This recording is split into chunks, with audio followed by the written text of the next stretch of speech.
በስመ አምላክ ተከፈት ያልከው ሁሉ ይከፈታል። ግን እንዳትረሳ ዘወትር ንስሐ ግባ። እሺ ምን ነበር ችግር የለውም እና ዛሬ ስለምናወራ አይደለ? ኦኬ እንትን መጀመርታ በህልሜ ወንድሜ እያየሁት ነበር። የወንድሜ ድሃ የለኝም ማለቴ ደውሎልኝ አያውቅም። ከዛ በህልሜ ያየሁት መጥቶ ከልጄ ጋር ፎቶ አንስቶ ይሄዳል። እመጣለሁ እሄቴ ብሎ ይሄዳል። ሁለተኛ ቀንም ስለሱ ያየሁት ማኪና ላይ ቁጭ ብሎ ሁሉም ሰው ከማኪና እየወጣ እሱ ግን ልጅ እያባበለ ነበር፣ እዛ እያጫወተ ማለት ነው።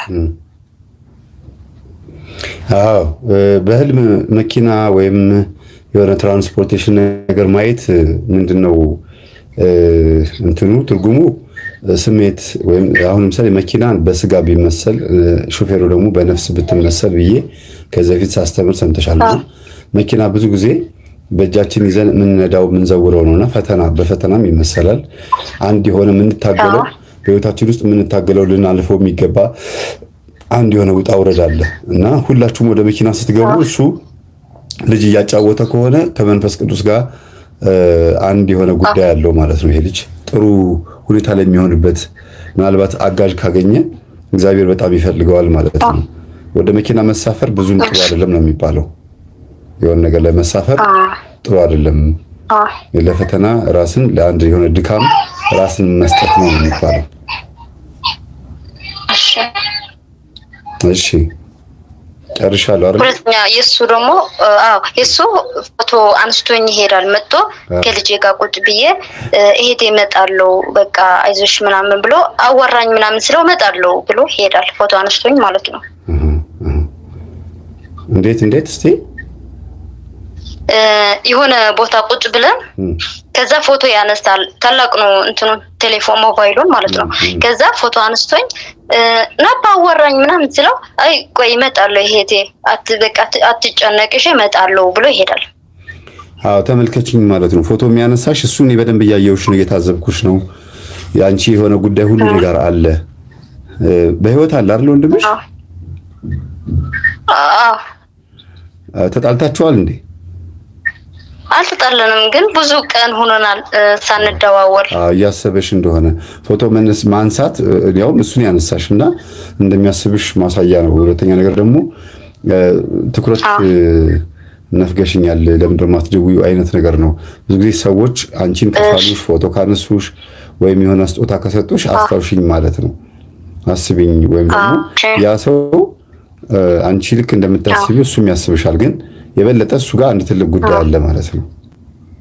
እሺ እና ቀጥታ ሶስተኛ ደግሞ እኔ ይሄንን ዩቲዩብ የከፈትኩትና አሁን ስለ ህልም መጠይቃችሁ ጸሎት መጸለይ ከጀመራችሁ በኋላ መስገድ ከጀመራችሁ በኋላ የሚታያችሁን ነገር እንድትነግሩኝ የምፈልገው፣ ምክንያቱም ዋናው ትልቁ ጉዳያችን የነፍስ ጉዳይ ነው። ኦኬ ሶስተኛ ደግሞ እናቴ ነው የምትታየኝ።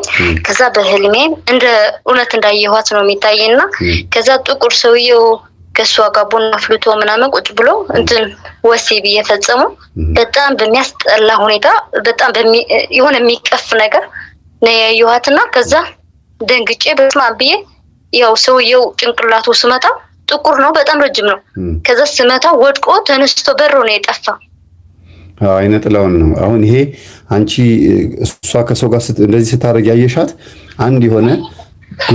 አንድ ጉድለት እሷ ላይ አይተሻል። አይነ ጥላ እንዳለባት ልትረጃት እንደሚገባ ይሄንን መንፈስ ደግሞ እንደምታሸንፊው ቀድመ ሁኔታ እየሰጠሽ ነው። እግዚአብሔር ቀድሞ እየነገረሽ ነው። እህትሽ ላይ ያለው መንፈስ ደግሞ የሚሸነፍ ጥሏት የሚሄድ መሆኑን ማሳያም ነው። ብታግዣት፣ በጸሎት ብታግዣት በተለይ እሱ ብቻ ከሆነ ደንብሮ ሄደውና እሷ ምንም በዚህ ጉዳይ ላይ ምንም አስተዋጽኦ ካላደረገች አንቺ ብቻ ነሽ ልትረጃት የምትችይው። እሷ ምንም አትረዳሽም። እንዲህ ነው ብትያት አይገባትም ማለት ነው። አይገባትም፣ እውነት ነው። ከዛ ደግሞ የክርስትና ስሟ እየጻፍኩ እኮ ጸልይላታለሁ ማታ እኮ። ለዚህ አንቺ ብቻ ስለምትጸልይላት ነው እሱን ስትመጪው ጥሏት ሄደውና እሷ ምንም ያልመሰላት እሺ ቴንኪው። የመጨረሻ ደግሞ አንድ ነኝ። እሺ የሆነች ሴትየውና በጣም ረጅምና ጥቁር ልብስ ለብሳ ዝም ብላ ስታሮጠኝ ነበር። ከዛ እየሮጥኩ ነይ አንቺ እያለች አመለጥኩት። ሌላ ሰው ያዘችና ከዛ አይ የራሴ መንፈስ ሊወጣ ነው ምናምን ብዬ ከዛ ሁለተኛ ቀን በህልሜ ስትታየኝ ከባሌ ጋር ሆኗ እሷ ዝም ብላ በቃ እየሳመችው አቅፋ ምናምን የሄደች። እኔ ደግሞ በጣም ጥቁር ቆሻሻ ልብስ ለብሼ እቃ እያጠብኩኝ በቃ እንደዛ ሆኜ እንዴት እኖራለሁ ብዬ ቃል ኪዳኔን አውጥቼ አንተን ከሷ ጋር እያማገጥክ ስለሆነ እኔን አትፈልገኝም ብዬ ቃል ኪዳኑን ስጥለው ስል ወንድሜ መጥቶ እጄ ጋር ያዘኝና ከዛ ሰው ፊት አግብተሽ እንዴት ነው እንደዛ የምትጥዩ? ቃል ኪዳንሽንማ ያዥው ምናምን ብሎ መልሶ ቃል ኪዳኔን ያዝኩትና መጀመሪያ ያለችው ብቻ ነገር የመጀመሪያው ዝም ብላ ስታስሩጠኝ ነበር። ጥቁር ልብስ ለብሳ ፊቷ አትታይም፣ ሙሉ በሙሉ ጥቁር ነው። ዝም ብዬ ግን እሮጣለሁ፣ በቃ በጣም እሮጣለሁና ከዛ ሮጬ ነይ አንቺ ልጅ ነይ ልጅን ስታስሩጠኝ ከዛ የሆነ ድብቅ ቦታ ገብቼ ሌላ ሰው ይዛ ቀረች በወደ ኋላ ማለት ነው። ከዛ በኋላ ነው ይሄን ያየሽው? አሁን የሁለተኛ ላልሽኝ? አዎ ይሄኛው አየሁት አንድ ቀን። ሁለተኛ ቀን ይሄ ሲያየው ነገርሽኝ። ሳጠብ ያልሽኝን መነሻውን ንገሪኝ ያልኩሽ። መነሻውን ያው እንትኗን የምታስሮጠኝ የነበረችው ሴትዮ ከባሌ ጋር አየኋት እያቀፈችው ምናምን እየሳመችው። እቺ የምታስሮጥሽ የነበረችው አይነ ጥላ መሆኗ ምልክቱ ሳህን ማጠብ፣ በህልም ሳህን መግዛት፣ ገበያ ሄዶ ሳህን መግዛት፣ ይሄ የሚበላበት መግዛት ትዳር መያዝ ነው። ትዳር እንደምትይዥ ማሳያ ነው። ሳህን ማጠብ ደግሞ የቆሸሸን የትዳር ነገሮችን ማስተካከል፣ ባልሽ ላይ መጥፎ ነገር ብታይ እንኳን እንከኖቹን መቁጠር እንደሌለብሽ ማጠብ፣ ማረም፣ ባልሽን መምከር አለብሽ እንጂ ቃል ኪዳንሽን መተው የለብሽም። በወንድምሽ ተመስሎ የመጣው የሚጠብቅሽ መልአክ ነው። ቃል ኪዳንሽን በህዝብ ፊት አግብተሽ እንዴት ነው ቀለበትሽን አውልቀሽ የምትታዩ? ልትመክሩ ይገባል። ሳህን ማጠብ ማለት በህልም ምንድነው?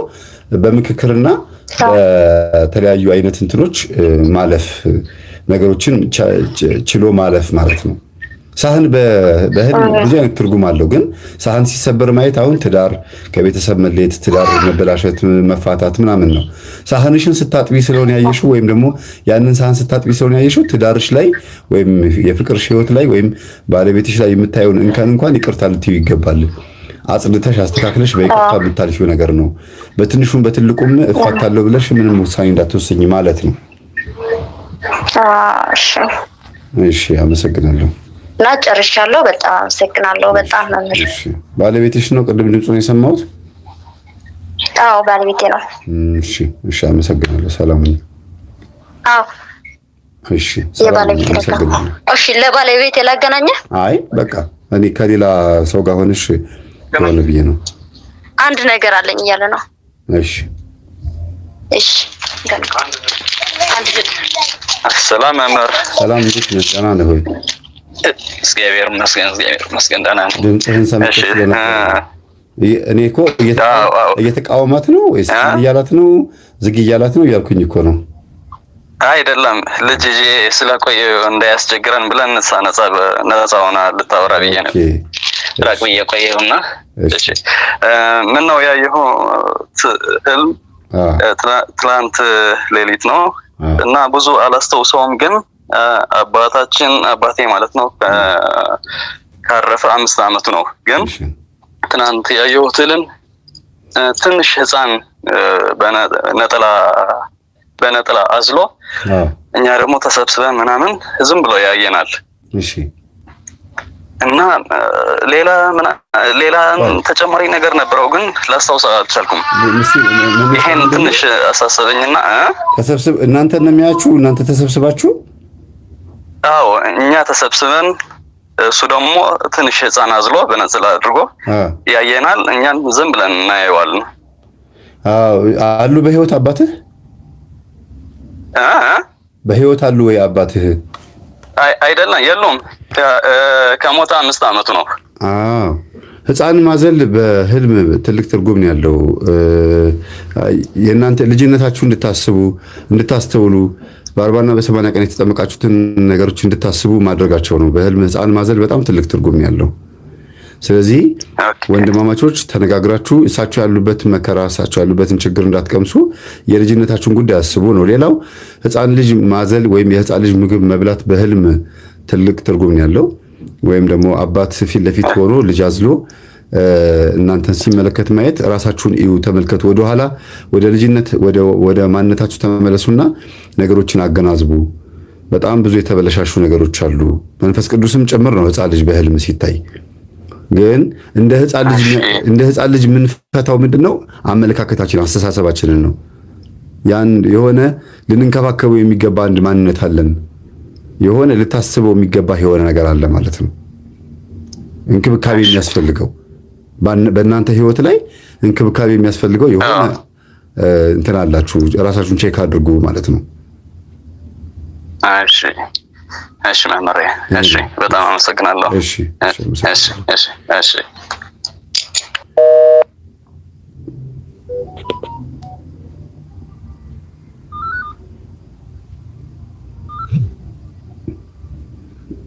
ሄሎ ሄሎ፣ ሰላም እንዴት ነሽ? ሰላም ማርታ እባላለሁ። እሺ ማርታ፣ እንትን ዝጊው፣ አጠገብሽ ያለውን ዝጊው፣ ይሰማል የኔ ድምጽ። ዘጋሁት።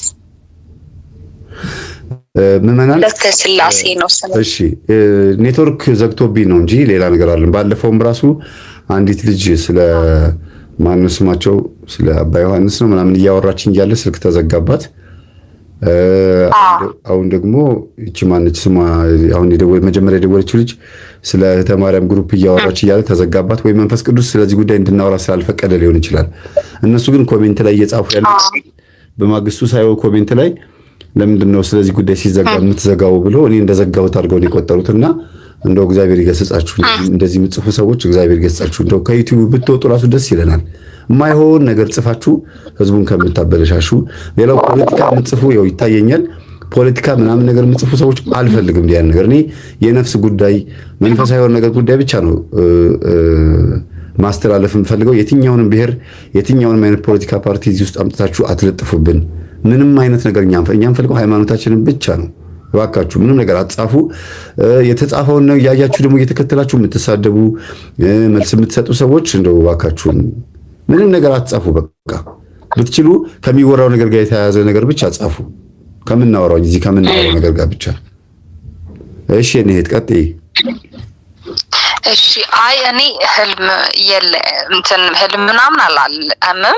እዚህ ግን የሆነ ጸሎት እንድታደርጉልኝ ነው የደወልኩት። በአጋጣሚ ስለሰራልኝ ነው ስልክን። ይቅርታ አልችልም፣ ምክንያቱም ቃሌን ማክበር አለብኝ።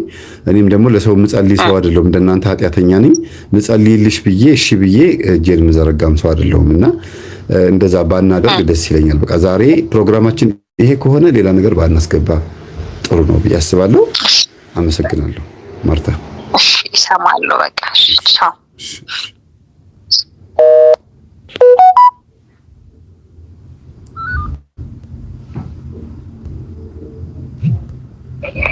ሄሎ ሄሎ መምህር ተስፋዬ።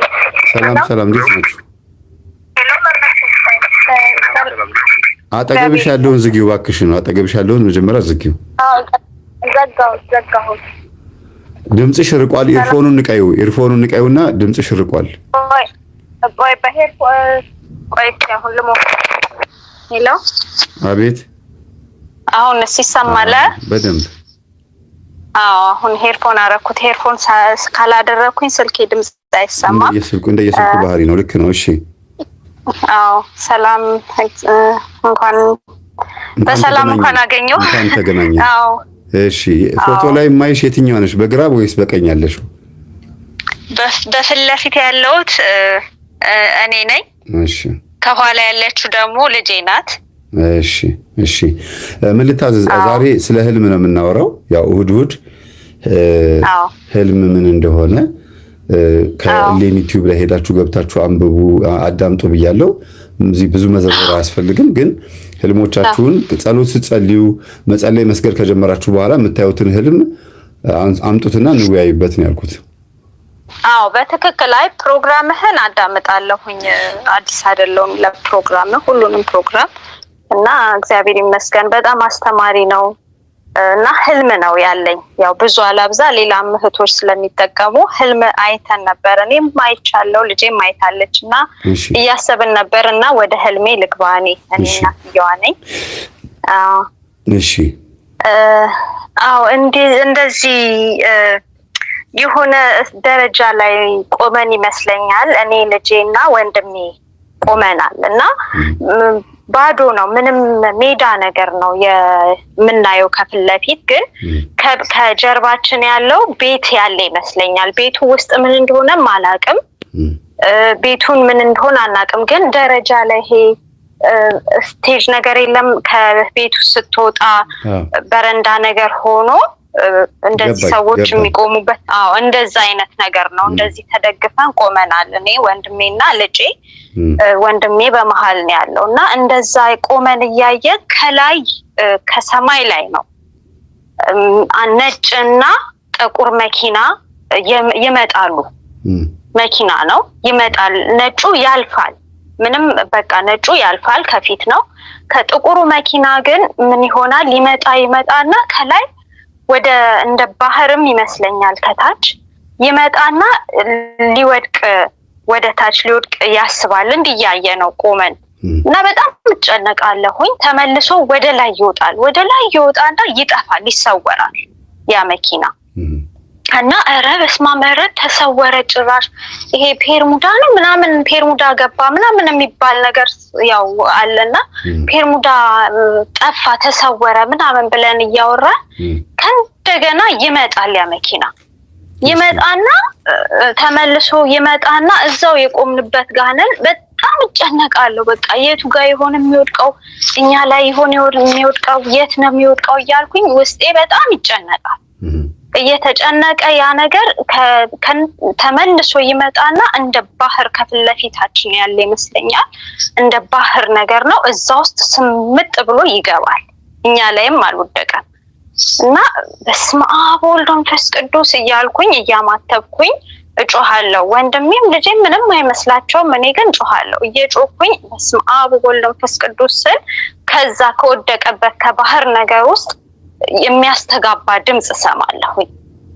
ያስተጋባል 3 እንደዛ በስመ አብ ወልድ እያልኩኝ እያማተብኩኝ እንትን ስል ያ ድምጹ በጣም እያስተጋባ ድጋሜ ነው ይሰማዋለሁኝ። እና እንደዛ እያየን ወንድሜም ቆሟል፣ ልጄም እንደዛው ቆሟል። ምንም በቃ ከዛው ጋር ሳንትን ሳንል አልባነንኩም። እንደ ያ የወደቀው መኪና እንደ ሻማ ነገር ይሆናል። ይሄ ጥቁርና ግሬ ነገር ሆኖ እንደ ሻማ ጨርቅ ነገር ይሆናል እዛው ጋር። ከዛ ያው ባነንኩኝ። አዎ ቅድም እንደተናገርኩት መኪና በህልም ማየት በተለይ በአየር ላይ የሚበር ከሆነ መንፈሳዊ ስሜታችንና ስጋዊ ስሜታችን በጣም ተቀላቅሏል። በነጭ መኪና የተመሰለው ስጋችን መንፈሳዊ ስጋችን ነው። እሱ ዝም ብሎን ያለፈውና ዓለማዊ ስጋችን ግን በጣም ከባድ ጭንቀት ውስጥ መኖር ነው የሚያሳየው። አሁን ትርጉሙ ሊኖር ይገባ። አሁን በድሮ ጊዜ ሰረገላ፣ ፈረስ፣ ጋሪ ምናምን በሚለው ነበር የሚገለጸው። አሁን ደግሞ መኪና ነው። እንደየዘመናችን አይደል የሚያሳየን? ድሮ ወፍ ሲል አሁን ደግሞ አውሮፕላን ነው የሚያሳየን እና እንደየእንትኑ ነው በየጊዜያችን ነው የሚያሳየን። ስለዚህ ባህር በዓለም ነው የሚመሰለው። ወደ ባህር መውደቁ ባህር ይመስለኛል ያልሽው። ሌላው ይሄ ደረጃ ላይ መቆማችሁ ከኋላችሁ ቤት አለ፣ ከፊት ለፊታችሁ ደግሞ ሜዳ አለ ብለሽኛል። ደረጃ ላይ መቆምሽ መሀል ላይ ነሻለሹ። ካለሽበት አቋም ከወረድሽ ከደረጃ መውረድ ማለት ከአቋም መውረድ ማለት ነው። ካለሽበት ደረጃ ብትወርጂ ከፊት ለፊትሽ የሚያጋጥምሽ ምን እንደሆነ እያሳየሽ ነው። እና ከኋላ ደግሞ ቤት ማየትሽ ደግሞ ያለሽበትን ወደ ኋላ ማንነትሽ እንድታስቢ፣ ከፊት ለፊት መልካም ነገር ይገጥምሻል ወይም ደግሞ ፈተናም ሊገጥምሽ ይችላል። በጣም ለምለም የሆነ መሬት ከሆነ መልካም ነገር ነው የሚገጥምሽ። ዝም ብሎ ለጥ ያለ አፈር እንትን የሆነ አጉል የሆነ ድንጋይ ኮረብታማ ምናምን ቦታ ከሆነ ደግሞ ፈተና ያለበት ነው። ግን ያም ሆኖ ከፊት ለፊት 2 መኪናዎች ሲመጡ አይተሽ አንደኛው መኪና ወርዶ ወደ ታች የተከሰከሰው ስጋዊ ፍላጎትሽ መንፈሳዊ ፍላጎትሽን አሸንፎት ችግር ውስጥ እንደምትገቢና የሆነ ፈተና እንደሚሆንብሽ ማሳያ ነው። በነፍስሽም በስጋሽም ፈተና የሚሆነው የስጋሽ ፍላጎት ነው ማለት ነው። ትክክል፣ እውነት ነው። አይ እውነት ነው ማለት ብዙ ጊዜ ውስጥ ለራሴ መልስ ማጣባቸውም ነገሮች አሉ። ያው ከምሰማው ከትምህርቱ ማኳያ የመምህር ግርማም ፕሮግራም ተከታታይ ነኝ ብዙ ረጅም ጊዜ ሆኖኛል እና ብዙ ፈተናዎች አሉ።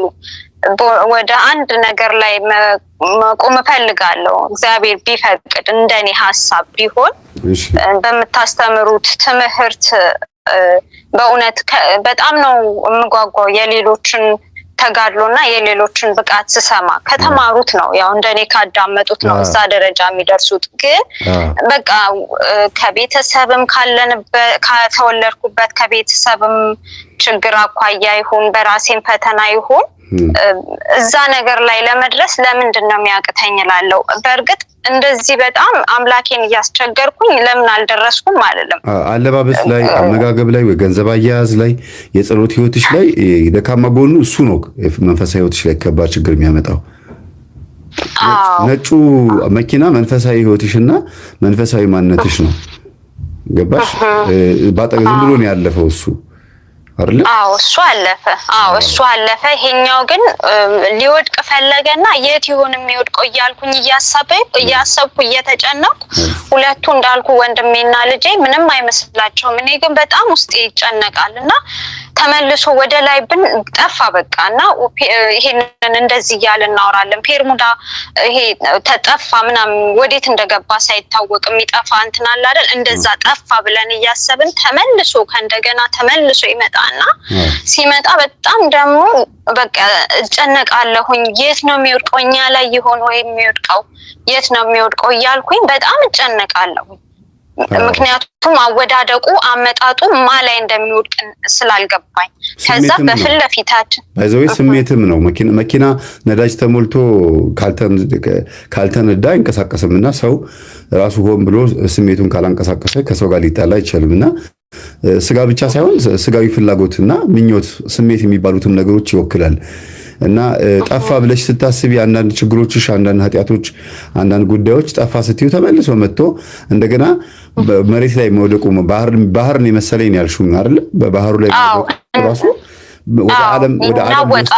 ወደ ዓለም ሊወስድሽ የሚችል አንድ የሆነ ከባድ ነገር አለ። ወደ መልሰሽ እንደገና ዓለማዊ እንድትሆኚ ሊገፋፋ የሚፈልግ ግን ደግሞ ልጆችሽ ምንም አልመሰላቸውም ያልሽው ለምንድን ነው?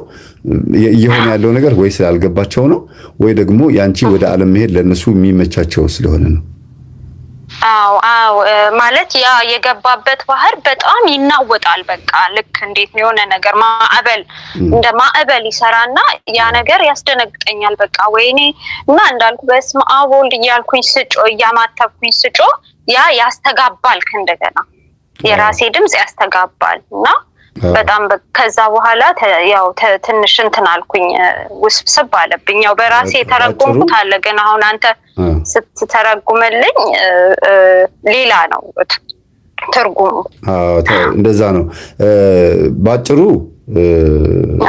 ተርጉመሽው እንትን መደንገጥ ምናምን ሳይሆን ልታስቢበት የሚገባ ባህሪ፣ ጸባይ እንዲሁም ደግሞ አካሄድ፣ ዓለማዊ የሆነ አካሄድሽን ማስተካከል አለብሽ። ዝም ብሎ የሚዘወር አይደለም። መኪና ዝም ብሎ በራሱ አይሄድም። ማንኛውም ኤሌክትሪክ መኪናም አውቶማቲክም ይሁን በራሱ ጊዜ ተረካ አይደለም፣ ሰው ነክቶት ነው። ስለዚህ አንቺ በህይወትሽ ላይ የምታንቀሳቀሻቸው ማንኛቸውም ነገሮች አንቺ ላይ ችግር እንዳይፈጥሩ ጥንቃቄ ማድረግ የሚገባሽ ነገር አለ። ይሄን አስቢበት። ቅድሚያ እያመለከተሽ ነው ያለው። አለበለዚያ መከስከስ አለ፣ መውደቅ አለ። በስማም ስቲ ኢኮሲስተሙ ራሱ የሚያስተጋባው ነገር የገደል ማሚቱ ብለን የምንጠራው ራሱ ድምፁ ምን ያህል በጣም ተጨንቀሽ እንደምትጮሂ ማሳያ ነው። እዛ ዓለም ውስጥ ሆነሽ እና ከባድ ነው የሚሆነው። ያው እንትኑ የቆምኩበት ትርጉሙ የቆምኩበት መንፈሳዊ ህይወትና ዓለማዊ ህይወት አቋም እንደሌለኝ መሀል ላይ ነው ያለሽው። ደረጃ ከፊትሽ አለ።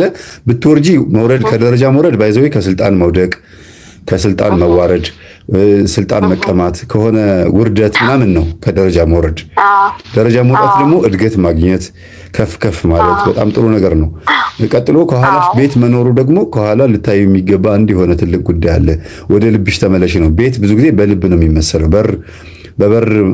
በርም አለ ቤትም አለ ያ ነገር መቼም ቤት ሆኖ በር የሌለው የለምና ወደ ኋላ መለስ ብለሽ ማየት የሚገባሽ ነገር ሊኖር ይገባል ወደ ልብሽ ተመለሽ እንደማለት ነው አስቢበት አንዳንድ ጉዳዮች ላይ ማለት ነው አይ እሺ መልካም ያው ቤቱን ምን እንደሆነ ገብቼ ማላየውትም ያው የቆምንበት ደረጃ ቤት እንዳለ ነው ከኋላዬ ያው ያወቅኩት ማስበው ቤቱ ግን ምን እንደሆነ አላቅም ከደረጃም ግን አልወረድንም ሶስታችንም እንትን ባዶ የሚመስል ከፊት ለፊት ስታዩ ምንም ችግር የሚፈጥር የሚመስል ሜዳ ነገር ነው ያየሽው ግን ያ ቦታ ደግሞ ችግር ሲፈጠርበት ነው ያየሽው እንደ ግሬ እንደ ጥቁር ነገር ሲተከስበት ምናምን ማየት ባህር ማየት ብዙ ጊዜ መልካም መስሎ የሚታዩ ነገሮች ምንም ችግር የማያመጡ የሚመስሉ ነገሮች ችግር ሲፈጠርባቸው እናያለንና ቆም ብሎ ማሰቡ ጥሩ ነው ወደ ኋላ ማየትም ወደ ቤት ወደ ተመሰለው ወደ ልቦናችን ለምሳሌ በመጽሐፍ ቅዱስ ውስጥ በማቴዎስ ወንጌል 12:41 ላይ ዲያብሎስ ከሰው ከወጣ በኋላ ይላል ወደ በረሃ ሄድና ወደ ነበርኩበት ቤቴ ልመለስ ይላል ወደ ነበርኩበት ቤቴ ልመለስ አለ እና ሲመለስ ግን ብቻውን አይመለስም ቤት የተባለው ልቦና ነው በዚህ አጋጣሚ አንድ እህቴ የጠየቀችኝ ጥያቄ አለ አባ ገብረ ኪዳን የአዲስ ኪዳንና የብሉይ ኪዳን መምህር በዩቲዩባቸው ላይ ሲያስተምሩ ሰይጣን የሰው ልብ ማንበብ አይችልም ብለዋል እና መምህር እንዴት ነው አያነብም ወይ ብላ ጠይቃኛለች በዚሁ ልመልስላት ያው በዚሁ ተመሳሳይ ስለሆነ ነው የሰው ልብ ማንበብ ይችላል በደንብ ነው የሚችለው ምክንያቱም ዲያብሎስ አባታቸው ከሆነ ለልጆቹ የሚያረጋቸው ነገሮች በሙሉ አለ ጴጥሮስም ራሱ ጌታችንን ምን ብሎታል አትሙትብን አትሰቀልብን እያለ ከኋላ ሲከተለው ሂድ አንተ ሰይጣን የሰውን እንጂ የእግዚአብሔርን አታስብምና ብሏል ስለዚህ የሰውን ልቦና ማንበብ ይችላል እግዚአብሔርን ግን ማሰብ አይችልም በልብ ውስጥ ያለውን ሐሳብ ጴጥሮስ አንደበት ላይ ብቻ አይደለም ልብ ውስጥም ሆኖ ያሰበውን አውቋል ወደዚህ ስንመጣ ደግሞ ወደ ነበርኩበት ቤቴ ልመለስ አለ ሲባል ዲያብሎስ ወደ ነበረበት ቤት ሲመለስ መቼም ቪላ ቤት አይደለም ወይም ደግሞ ዋሻ አይደለም የሰው ልብ ነው ቤት የተባለው ብቻውን ደግሞ አይደለም የሚገባው 7 እጥፍ ሆኖ ነው የሚገባው ስለዚህ ወደ ልቦና ከገባ የደም ዝውውር አይደለም የሚያየው ቬና ካባ ወይም አኦርታ የሚባለውን የደም ዝውውር አይደለም የሚመለከተው የሰው ልብ ነው የሚያነበው እና ያነባል ለማለት ፈልጌ ነው ለምን እንደዚህ እንዳሉ ራሳቸውን ጠይቋቸው አባ ገብረ ኪዳንን የሰው ልብ ማንበብ በደንብ ነው የሚችለው በመጽሐፍ ቅዱስ ውስጥ በጣም ብዙ ቦታ ላይ ሰይጣን በሰው ልቦና ውስጥ እንዲያውም ንጉስ ዳዊትን ይላል ንጉስ ዳዊትን ሰይጣን አነሳሳው በልቡም ገብቶ አነሳሳው ህዝቡን እንዲቆጥር ወታደሩን ሰራዊቱን እንዲቆጥር አደረገው ይላል ሰይጣንን በዳዊት ልብ ገባ ነው የሚለው ስለዚህ ልብ መግባት ይሄን ለማለት ነው አያይዤ ለመናገር ፈልጌ ነው እሺ ሌላ ህልም ልክ ነው ይቅርታ በዚህ ላይ ልጨምር ብዬ ነው በልብ ውስጥ ያው ብዙ ስለመማር ከአንተም አንተ ልበልህ ይቅርታ ከመምህር ግርማም የተማርኩት አለ በልብ ይፈትናል ይሄ ራሱ በልቤ ፈተና አለ እና በጸሎት በመቆም ሰዓት እየጸለይኩኝ ያው እድሉን ስላገኘው በዚሁ አጋጣሚ ልንገር በጸሎት ሰዓት እየቆመን ያው ከልጄ ጋር ነኝ አሁን ምጸልየው እየጸለይን እያለ አንዳንድ ጸሎት ላይ ለምሳሌ እመቤታችን ድንግል የአንቀጸ ብርሃን ላይ አበሰራትና ቅዱስ ገብርኤል አብስሯት ልትወልድ እንትን እንዳለች ያለውን ጸሎት ላይ በቃ ፈተና አለብኝ እንዳልከው ያው ተምሬያለሁ ግን እንዴት ነው ያንን ነገር ላሸንፈው የምችለው እንደ እግዚአብሔር ፈቃድ ጾማለሁ ያው እጸልያለሁ ባስተማራችሁት እቀጠቅጣለሁ ግን ይሄ ፈተና ሊላቀቀኝ አልቻለም የራሱን ሐሳብ የማምጣት ባህሪ አለ የራሱን ሐሳብ ያመጣልና በዚህ አጋጣሚ በሆነ ወቅት ላይ የሆነ ሰራ ነበር ኢትዮጵያ ያለው አሁን እንኳን ኢትዮጵያ አይደለሁኝም እና ከመናፍቃን ቤተሰብ ጋር ኖር ያለሁኝ ግን ውስጤ የሚመጣው ምንድነው የሆነ ልጅ በመሰራበት ሰዓት ስለ እንደዚህ አይነት ነገር የሆነ የጥርጣሬ መንፈስ ነግሮኛል ስለመቤታችን አወላለድ እንደዚህ አውርቶኝ ነበረና ያ ልጅ ወደ አይምሮዬ ይመጣል። ሁለት ደግሞ ከመናፍቃን ቤተሰብ ነበረችኝ አዲስ አበባ እሷ ጋር የተወሰነ ጊዜ ኖር ያለሁኝና እሷ ጋር ስኖር በእሷ እንትን ነው እየኖርኩ የነበረው ያው ስታጸልይልኝም መናፍቅም እንደሆን ስታጸልይልኝ ውስጤ መቤቴ አልክድሽም እያልኩኝ ውስጤ እንትን እላለሁ ቤቷ ስለነበርኩኝ እጃቸውን አስጭነው አጸልያለኝ አለች እናቃለሁ እና የዛ መንፈስ ነው አሁን የሚረብሸኝ አንድ ሁለት ደግሞ እንዴት ነው ከዚህ በላይ ልታገለው የምችለው ማለት ላሸንፈው የምችለው ይሄን መንፈስ እንዳያመጣብኝ ምክንያቱም አያለው ሰማለው ከእህቶቼ ከወንድሞቼ መልካም እንግዲህ አሁን ከፊታችን መለቀላችሁ ገጠመኞች ይኖራሉ ነገ አሁን ጧት መለቀላችሁ ገጠመኝ አለ ልዩ ገጠመኝ 129ኛ እሱን በደንብ አዳምጩ ግን ወደዚህ ስመጣልሽ መንፈስ በውስጥሽ እንዳለ ካወቅሽ ብቻ እና እንዴት እንደሚያጠቃ እንዴት እንደሚጎዳ ብቻ ካወቅሽ በቂ ነው መጀመሪያ ትኩረትሽ መሆን ያለበት እንዴት እንደምታሸንፊው ሳይሆን እግዚአብሔር እንዴት እንደምታመልኪው ነው እሺ መጀመሪያ በቃ እግዚአብሔርን ማምለክ ከቻልሽና ደግሞ መስገድ ከቻልሽ ቀና ጎንበስ ማለት ከቻልሽ በቂ ነው አንቺ የማትፈልጊያቸው ሐሳብ አይምሮሽ ውስጥ ከመጡ ለምሳሌ እኔ አሁን መቤቴን መሳደብ እፈልጋለሁ አትፈልግም ግን ስዕሏን እየሳልኩኝ አሰድበኝ ነበርና ሲነግሩኝ ግን ደነገጥኩ ተናግሬያለሁ እና ደነገጥኩ እኔ አልሰደብኳትም እኔ አልተናገርኩም አልኩኝ ስለዚህ የኔ ሐሳብ ስላልሆነ ምንም ሊሰማኝ አይገባም መቤቴ ወይ እኔ አይደለሁም የለሁበትም ይሄ ሐሳብ የኔ ሐሳብ አይደለም በቃ አለቀ በቃ በዚህ ውስጥ ማለፍ ነው ያንቺ ሐሳብ ያልሆነ ነገር ወደ አንቺ ውስጥ ሲመጣ በስላሴ ስም ስራህን አቆም ብለሽ አይምሮሽን መገዘትና ከዛ በኋላ ወደ ጉዳይሽ መግባት ነው አንቺን አይመለከትሽም ምክንያቱም አንቺ ማድረግ የማትፈልጊውን ነገር ኃጢአት እንኳን ሲሆን አሁን ለምሳሌ ብዙ ጊዜ ማድረግ የማትፈልጊውን ነገር በተግባር ስታረጊው ኃጢአት ይሆንብሻል በአይምሮ ውስጥ ግን የሚመላለስ ከሆነ ያ ሐሳብ ያንቺ እንዳልሆነ ስለምታውቂው እግዚአብሔር ይገስጽህ ይሄን ሐሳብ ያመጣህ ብለሽ ማለፍ ነው እንደ ቀላል ነገር ለፊው እሺ እንደ ቀላል ነገር ፍላጎቶችሽ ከሆኑ ግን ለምሳሌ ስጋ መብላት እየፈለግሽ ወተት መጠጣት እየፈለግሽ ጾም ሆኖብሽ ከሆነ እንብላ ባሉኝ ወይኔ በበላውኝ ምናምን ያልሽ እየተመኘሽ ከሆነ ግን ፍላጎቶች ስለሚኖርሽ ውስጥሽ ይሄ ኃጢአት ነው ምኞት ደግሞ ሞትን ነው የምትወልደው አይደል እሺ እውነት ነው ምኞት ኃጢአትን ትወልዳለች ኃጢአት ደግሞ ሞትን ትወልዳለች ስለዚህ እውነት ነው የሞት አያት ምኞት ነች በመሃል ኃጢአት አለ ስለዚህ አንቺ ማሰብ ያለብሽ ወደሽ ፈቅደሽ የምትሰሪውን ኃጢአት ለማራገፍ ለማስቆም እንጂ ይሄ ሳትፈልግ የሚመጣውን ሐሳብ ታዩ በቃ ዝም በዩ እርሹ ከምንም አትቁጠሪ መልካም እሺ ውዳሴ ማርያም እየጸለይሽም ምን እያልሽም እየሰገድሽም አንቺ ለእግዚአብሔር ምስጋናሽን አቅርበሽ እየተኛሽ የሚመጣውን ሐሳብ በመገሰጽና እግዚአብሔር ገስጽ በማለትና ቸል ብሎ በማለት ምንም በቃ ትውት ማድረግ ከዛ በኋላ ዲያብሎስ በሐሳብ በኩል የሚፈትንሽ ነገር እንትን ትይዋለሽ ከዚህ በፊት ዝኒየት የሚፈሰው የነበረ ልጅ ብዬ ተናግሬያለሁ ዝኒየት በተደጋጋሚ ይመታዋል ህልም ሌሊት ማለት ነው ልጁ ጸበል ቦታ ሲገባ ዝኒየት መጥቶት ከበገባ እንደ ርኩስ ነገር ነው የሚቆጥረው እንደ ተቀሰፈ ነገር አድርጎ ነው የሚቆጥረውና በጣም ዲያብሎስ ደግሞ ይቺን ጸባዩን ስላየ በቃ በተደጋጋሚ ጸበል እንዳይገባ ቅዳሴ እንዳይሄድ በዝኒየት ቅርብ ጊዜ ማለት ነው ሲያጣድፈው ነበረ በኋላ እስቲ ተው በቃ አይ በዚህ እንኳን አትፈትነኝም ታጥቤ እገባታለሁ ታጥቤም ቢሆን እገባለሁኝ እያልክ ሲጀምር አልኩት በእርግጥ መዳፈሩ ጥሩ ባይሆንም አይነ ጥላዋ መሆኗንና ለመሆኗን የተፈጥሮ ጉዳይ መሆኗንና ለመሆኑን ቼክ አድርጌ ነው ማታ ሻይ አትጠጣ ትኩስ ነገሮችን አትውሰድ ትኩስ ነገር የሚያበዛ ሰው ማታ በተለይ ትኩስ ነገር ጠጥቶ የምተኛ ሰው ፈሳሽ ነገር የሚያበዛ ሰው ዝኒየት ይፈሰዋል አልኩት እሱንም አቆሞ ለአንድ ወር ያክል እንኳን አቆሞ ዝኒየት ይመተዋል ስለዚህ ይሄ አይነ ጥላ ስራ ነው ብዬ ታጥበህ ተጠመቅ አልኩት ታጥቦ መጠመቅ በጀመረ በሶስተኛ ቀኑ አቆመ በቃ ይሄ ዝኒየት የሚባለው አይነ ጥላ በኋላ በህልም ተገልጣ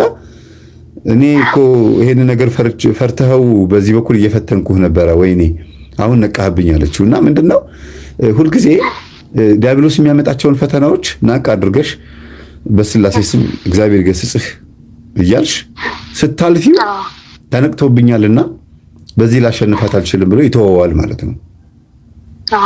ይሄን አድርጊ። አመሰግናለሁ ስለደወልሽ። እሺ በጣም አመሰግናለሁኝ። በጣም ነው የማመሰግነው። አሜን። እሺ መምህር መልካም ጊዜ። አሜን። ባይ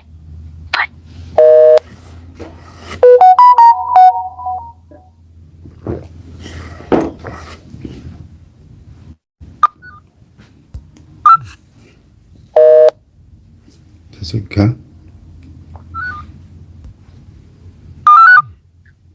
ሄሎ ሄሎ፣ ሰላም መምህር፣ እንዴት ነህ? እግዚአብሔር ይመስገን። ሰላም አለሁኝ። አጠገብሽ ያለውን ምንም አልከፈትኩም። ድምጼ መልሶ ይሰማኛል ወይ? ኢርፎን አድርገሽ ከሆነ ወይ ላውድ አድርገሽ ከሆነ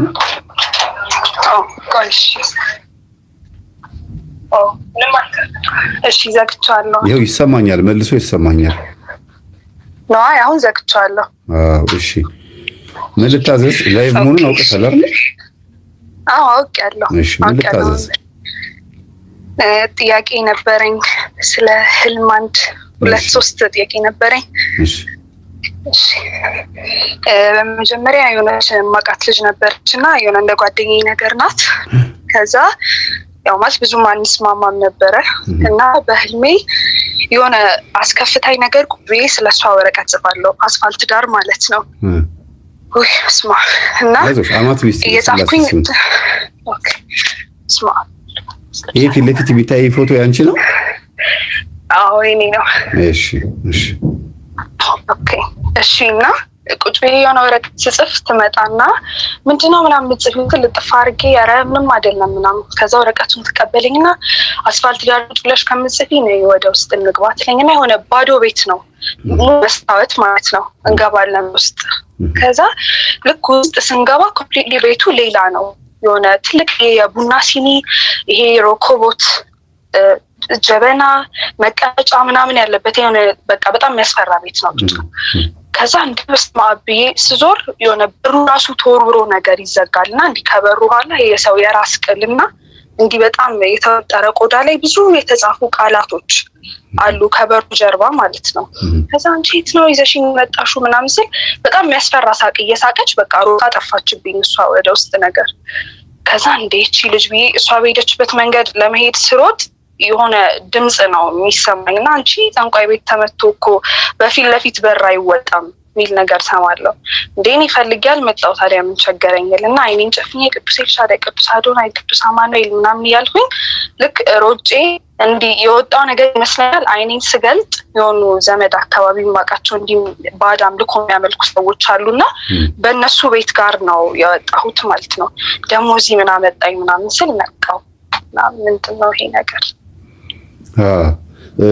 መስታወት ማየት፣ ወደ ሆነ ቤት ወደ ባዶ ክፍል ቤት መግባት፣ ልጅቷ ወደ ራሷ ሐሳብ እያዞረችሽ ነው።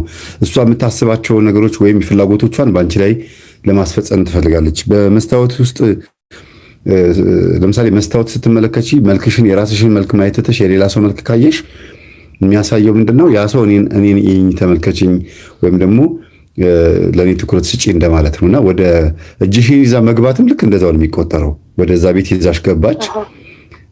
እኔ በኔ መንገድ ሂጂ፣ በኔ ቦታ ሂጂ፣ እኔ እንደምልሽ በኔ መስመር ሂጂ ማለቷ ነው እና የእሷን ሐሳብ ልታሰርጽብሽና ልታጋራሽ የምትፈልገው ነገር አላት። ግን ጥሩ መንገድ እንዳልሆነ ማሳያ ነው። ቡና ስለሆነ ወይም የሚያስፈራ ቤት ስለሆነ ሳይሆን የተናገረሽ ድምፅ ራሱ ምስክር ነው። ወደዚህ ተመቶ በፊት ለፊት አይወጣም ማለት ስትወጪ ያው ምን አይተሽ እንደወጣሽ ስለሚያውቅ ፊት ለፊት አትውጪ ወይም ደግሞ ዝም ብለሽ አታውሪ፣ ደብቂ እንጂ ሐሳባችንን አትናገሪ ብሎ መንፈሱም እንትን እያለሽ ነው። ስለዚህ የሆነ ሳታውቂው የገባሽበት የጓደኞችሽን አካሄድ በትምህርት ቤት ላይፍ ይሆናል። በሰንበት ቤት እንኳን ሊሆን አይችልም። ያው እንደማይሽ ሰንበት ተማሪ እንደሆንሽ ነው የምረዳው አይደለም እንትኑ እና በሰንበት ትምህርት ቤት ላይፍ ባይሆንም በዓለማዊ በመንደር በትምህርት ቤት በሆነ አጋጣሚ ብቻ የተዋወቅሻት የቀረብሻቸው ጓደኞችሽ በራሳቸው ሐሳብ ሊያስኬዱሽ ሞክረው የተረፍሽበት ሁኔታ ነው ያለው። ለምን በእነሱ መንገድ ሄደሽ ነበረ። አሁንም ልጅቷ ወደ ሄደችበት ነው ስትሄጂ ድምጽ የሰማሽው እና የሆነ የሄድሽበት አካሄድ ነበርና እንድትጠነቀቂ ወይም ደግሞ ስትጸልይ ስትሰግጂ በተለይ አሁን የትምህርታችንን ሰምተሽ መጸለይ መስገድ ጀምረሽ ከሆነና ይሄን ህልም ያሳየሽ ለምንድነው በዚህ አጋጣሚ ነው የገባሁት የራሴን ሐሳብ ላሰርጽብሽ ስሞክር የገባ መንፈስ ነው ብሎ እየጠቆመሽ ነው። አንዳንድ ጊዜ መናፍስቶች መቼ እንደገባ ለማሳየትም ጥረት ያደርጋሉ። ባጠይቂውም አለሁኝ እኔ ማለት ደግሞ በዚህ አይነት ሁኔታ የገባሁኝ ነኝ ብሎ ጥቆማም ይሰጣል። ከዛም አንፃር ነው እና አለ እንደዚህ አይነት የሄድሽበት መንገድ አለ የተሳሳትሽበት በህይወትሽ? አዎ ያው ብዙ ተሳስቼ የሄድኩባቸው መንገዶች ነበሩ። ግን እግዚአብሔር ይመስገን አሁን ብዙም እያወቅኩም ስመጣ አንዳንድ መንፈስ ምንም እየተያዘ ብቻ አሁን የሆነ ጥሩ ነገር ላይ ያለ ይመስለኛል በእግዚአብሔር እርዳታ። ስለዚህ አሁን መንገድሽን አስተካክለሻል። መንፈሱን ግን ማሰር አለብሽ። ይሄ መንፈስ ማውራት ይችላል ማለት ነው። በፊት ለፊት አትውጪ ማለት እኮ አታውሪብን ስለኛ። ይሄው አሁን እያወራሽ አይደል ስለኛ። ይሄ እንግዲህ ስለመንፈሱ በዚህ ገብተሽ በሚያስፈራ በር በኩል ገብተሽ ባዶ በሚመስል ምንም ችግር አለበት ብለሽ ሳታስቢ ከገባሽ በኋላ ግን ቤቱ የሚያስፈራ ሆነብሽ። ያ የሚያሳየው በፊት ለፊት በር አትውጪ ማለቱ ምንድነው? አታውሪብን ፊት ለፊት ስለኛ ምንም ነገር አታውሪ እያለ ነው። በተቻለሽ መጠን ደግሞ አንቺ የምታውቂውን እውቀት ለሰዎች መናገር ነው እና አትመስክሪ ነው። ዞሮ ዞሮ አትናገሪብኝ ነው። እሺ ይሄ ነው። እሺ ሌላም ጥያቄ አለኝ። ይሄናውን ትምህርት በደንብ ማለት ትምህርቱን በደንብ እየሰማው ምናምን ከመጣሁኝ በኋላ አንዳንድ ጊዜ በጣም ላይክ ይፈታተልኛል። ጸበል ስጠመቅ ምናምን ይጮሃል፣ አይናገርም ምናምን በጣም ያስቸግረኛል። ብቻ እዛ እየሰገድኩኝ እየቀጠቀጥኩኝ ማን እንደሆንክ በህልሜ አሳየኝ በሉ ያው እንደተማር ነው ማለት ነው። እንደዛ ያልኩኝ ስተኛ አንድ ቀን በህልሜ ምን አየሁ? በተደጋጋሚ እዛ የምጠመቅበት ቤተክርስቲያን ውስጥ የሆነ የበረከት ስራ ስሪ ምናምን ብለው የሆነ ብዙ የጸሎት መጽሐፍ ይሰጡኛል እያዞርኩ እንድሸጥ ነገር ማለት ነው። ከዛ እቀበላቸውና መጽሐፉን የጸሎት መጽሐፎች ናቸው የሆነ አይነ ጥላ የሚል መጽሐፍ ውስጥ እገልጠውና መጽሐፉን ይሄን ከቨር ፔጁን ማለት ነው እደረድራቸዋለሁ መጽሐፎቹን። ከዛ በደንብ አስተካክዬ ሰው እንዳያቸው ነገር አድርጌ ከቨር ፔጁን እሸፍነውና አንድ ሁለት መጽሐፍ ይሄ ለይምሰል ከጎን ቁጭ አደርጋለሁ። ከዛ እንደዛ አድርጌ ዞር ስል የሆነች እማቃት ልጅ ነች። ብዙ ትውውቅ የለንም፣ በትንሹ ነው የምንተዋወቀው እና እሷ የሆነ መንፈሷ ተይዞላት ነገር እየጮኸች ይመስለኛል። እኔ እድል መተት ነኝ እድሏን ፈልጌ ነው ያለች። በጣም ስትጮህ በቃ እንዲህ እሰማታለሁ እና እሷ እንደሆነች አስባለሁኝ። እግሯን ነው የማየው። ከዛ ዝም ብዬ የሰማኋት እኔ ማልቀስ ጀምራለሁ። እኔ መብራን እኔንም ፍቺኝ በቃ ምናምን እያልኩኝ ከዛ ሳለቅስ የእሷን ይሸኙላትና ቄሱ መጥተው እኔን እያዩኝ ይሄ ለኔ እንደማዘን ነገር ሆኖ በጣም ያለቅሳሉና እንባቸው በጣም ይታየኛል ሲያለቅሱ ማለት ነው። እና በቃ አሁን የሚያሳየው አንደኛ ለልጅቷ ይቅርታ እንድታደርግላት ምንም እንኳን ወደ ተለያዩ ቦታ የወሰዱሽ ጓደኞች ካሉ አትዘኝባቸው።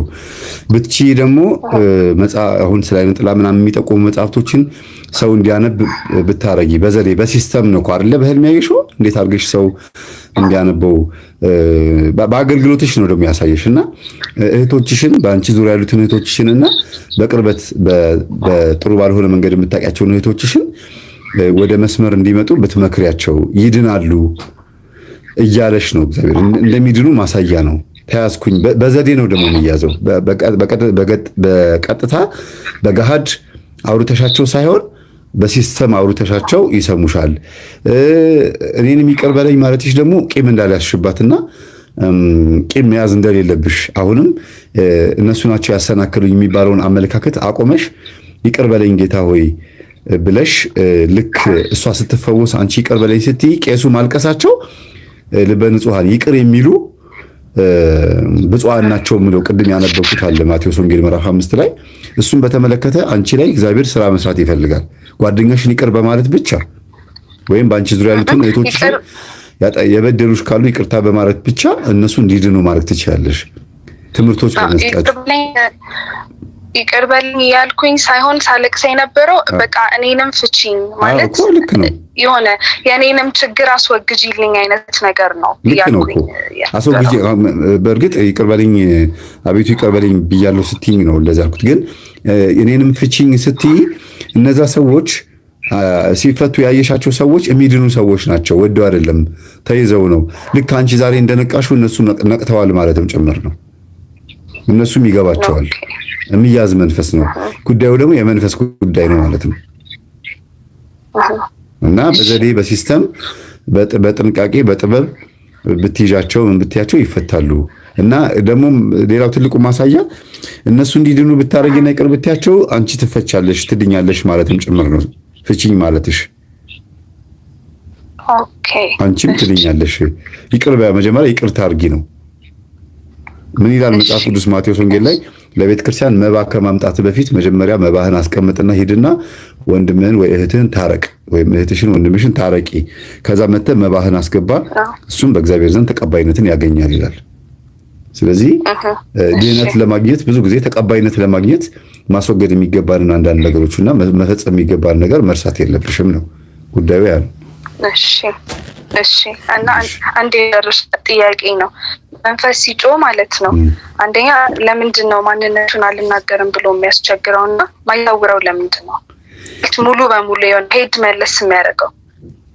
አዎ ማንነቱን የማይናገረው የሚስጥር መተት ከሆነ አንደኛ የሚስጥር መተት ማለት ጓደኛ፣ ጎረቤት፣ ዘመድ፣ የቅርብ ሰው ካስደገመ እንዳይጋለጥ መንፈሱ በተቻለው መጠን ቻል ያደርገዋል። ከተጋለጠ እዛው አጠገብሽ ነው።